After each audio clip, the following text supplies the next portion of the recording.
Your chance to weigh in at 215-592-9494. I mean, there's a lot. There's the micro of the series that just was, the victory that was yesterday. I think the real tremendous... I just want to get this off my chest before we go any further. Forget first half stuff for a second. I think the All-Star thing's a joke. An absolute crock. I want to use all sorts of curses. I'll avoid it because I don't want to get fired. But, I mean, for a pitcher who's pitched 5 times... to make an All-Star game instead of Cristopher Sánchez or Ranger Suarez is horse crap. It really is. And I know Sanchez and Ranger weren't going to pitch, and so then baseball skips over them. I don't give a damn. Like, if you're an All-Star, you're an All-Star, and then you figure it out elsewhere. 37,000 people make this freaking All-Star game anyway. It's a joke.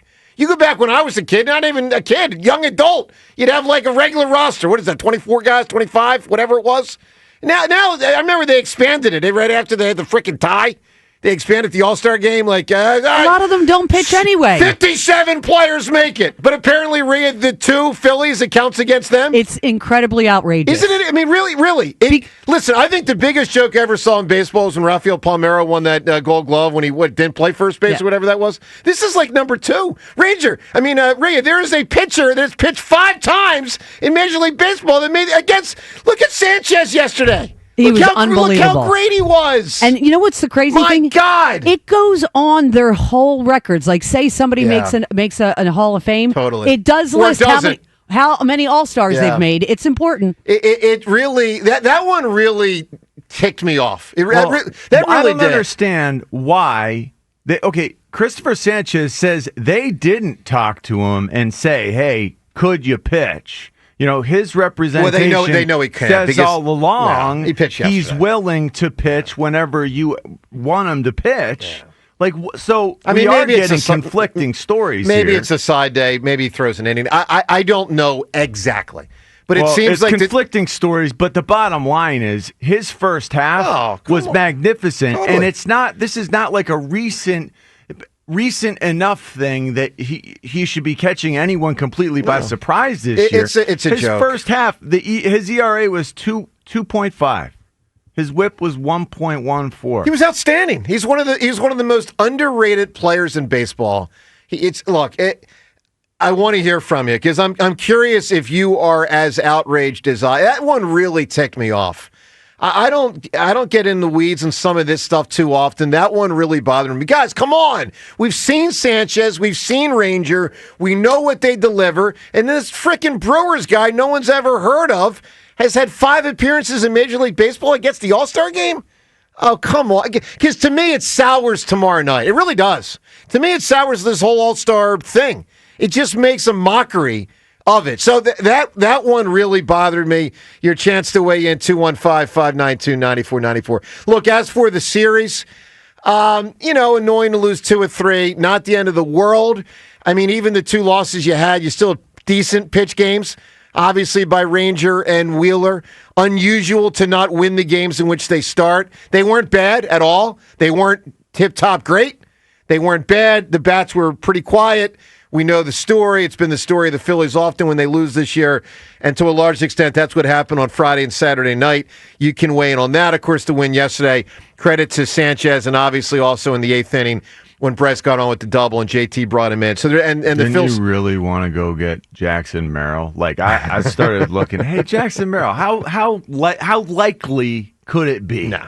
That we could go out and figure out a way to make something work for him. Well, they got about 2.5 weeks to get some buddies, and they better get some buddies. Now, Strom and Kirkering, found a way to get that done yesterday, but it was a little hairy. I swear to God, I thought that ball, the final out, was going to drop.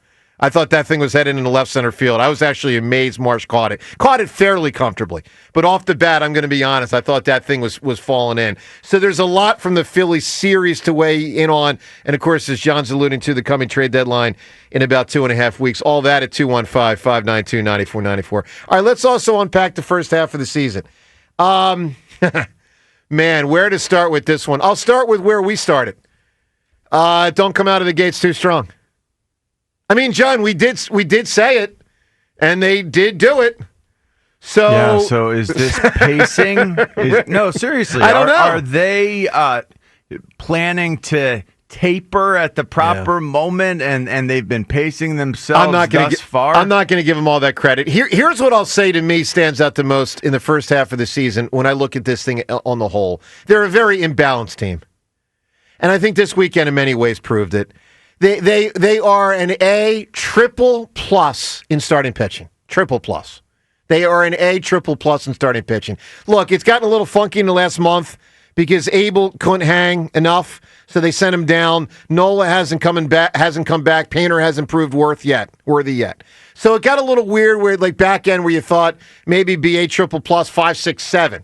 Okay, it hasn't been that. But let's be real, guys. 1 through 4. Are you freaking kidding me? I mean, it's A triple plus. So, but then, John, you see the lineup, and you see a series like this one, where let's be real, Ranger and Wheeler didn't pitch bad. They really didn't. Pretty good, not tip top, but pretty good. But you just don't. I mean, it's like the longer this group is together, the worse the hitters are. And of course, that's that is also one thing to me that really stands out in the first half. And I'm curious all your first half thoughts at 2-1-5. That's a messed up concept. What? The longer this group is together, the worse the hitters are. No question, because the older guys are getting older, and the younger guys, while they get older, aren't getting better. Right? I mean, well, that is truly depressing if that's the case. That's the case. I mean, I feel a small cluster of depression on this roster right now for Bryson Stott, because I thought this year he was going to be an energized version of himself. He's hurting healthier version of himself. What is this? Is this what he's become because his confidence is now dashed because last year was such a struggle and he just became a different player, adjusted his approach at the plate to where now he can't even remember what it was like to be the effective player he once was? I think you're giving approach too much credit. Some guys just aren't that good. He's starting, Ray, would you agree with this? He's starting to look more and more like me versus Fritz. Okay, I'm going to give him a little bit more credit than that, but at this point, not much. You get my point. Look, the longer this goes on, the older guys are getting older and the younger guys aren't getting better, is the way I would sum up the hitters. And then, of course, there's the relief pitchers, which we all know they are in dire need of some help for the second half of the season, i.e., essentially the playoffs especially. Well, take your thoughts on the first half. There was a lot.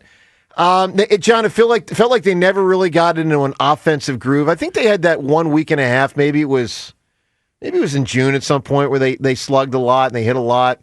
But for it's like they had a desert of scoring. It was just like that first half, it felt like there was a desert, and then you had a couple roller coasters with huge drops. They weren't like the little undulating roller coaster.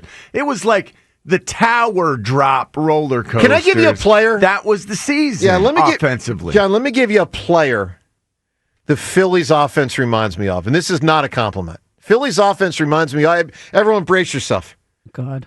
Tobias Harris. You cannot be serious. Like that's huge game and then zero. But even that aside, like even when he was what he was, he would just score, 15, 14. Like Tobias Harris was being paid to score 22 points a game. I thought you were going to say Rhys Hoskins. No. Rhys Hoskins was so hit and miss, and when he was hitting, he was so hitting. Yeah, 2 home runs a game. But I don't think this Phil's team hit enough to actually be the hot hitting team that they used to be. I think they're more like just a C offense. Well, that's part of the discussion. That's part of the question. This team full of veterans, do they know something about how to budget this? Because last year it didn't work. The year before that, it didn't work. The year before that, they got the farthest they have with this group. So how do you take advantage of the things you did well that year and throw out the things that you erred on? I think that was the process. I thought that was like the filtration process that we've now trickled down into this season where everything would be tight in this first half. That wasn't tight. No, it wasn't. But with that said, let's not kid ourselves, but guys. It might be really good anyway. They're in first place. They got a half-game lead on the Mets. And they got the sixth best record in baseball, and they're only a few games away from having like the second or third best record in baseball. So we can't complain too much. I mean, again, starting pitching has led them. Starting pitching has flat out led them. All right, where do you stand on what you saw from the Phils versus the Padres this weekend? The victory yesterday after the two losses Friday and Saturday, but also the first half.